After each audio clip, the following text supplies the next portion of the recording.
सुट्टीच्या दिवशी शाळेतील खिचडीवरती डल्ला मारण्यात आलाय। शासकीय सुट्टीच्या दिवशीही खिचडी वाटपाची नोंद झाली आहे। अमरावती महापालिका हद्दीतील ही धक्कादायक घटना आहे। सुट्टीच्या दिवशी विद्यार्थ्यांची खिचडी खाल्ली कोणी असा प्रश्न आता निर्माण झालाय। शिक्षण अधिकारी यांना नोटीस बजावली आहे आणि मुख्याध्यापकांना खुलासे सादर करण्याचे निर्देश देण्यात आले आहेत। प्रधानमंत्री पोषण शक्ती निर्माण योजनेअंतर्गत अमरावती महापालिका हद्दीतील शाळांना खिचडी वाटप ही शाळा व्यवस्थापन समितीमार्फत महिला बचत गटाकडून करण्यात येते। सुरेंद्र अघोडे आपले प्रतिनिधी जोडले गेलेले आहेत। सुरेंद्र, सुट्टीच्या दिवशी देखील विद्यार्थ्यांना खिचडी देण्यात आलेली आहे, त्यामुळे खिचडी खाल्ली कोणी असा प्रश्न निर्माण झालाय। काय नेमकं प्रकरण आहे आणि या सगळ्याची दखल कोणी घेतली आहे का?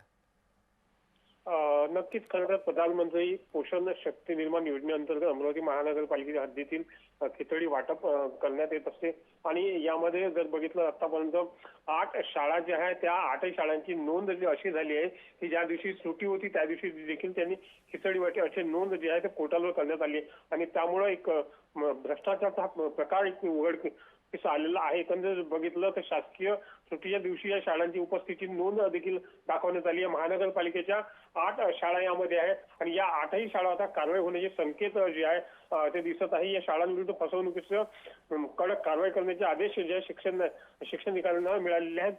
त्यानुसार कारवाई जी आहे ते पुढे सुरू आहे। नेमकं ही खिचडी खाल्ली कोणी असा प्रश्न खरं तर उद्भवतो या ठिकाणी। अगदी धन्यवाद सुरेंद्र, आपण दिलेल्या सविस्तर माहितीसाठी। बातमी संदर्भातले अपडेट जाणून घेऊ।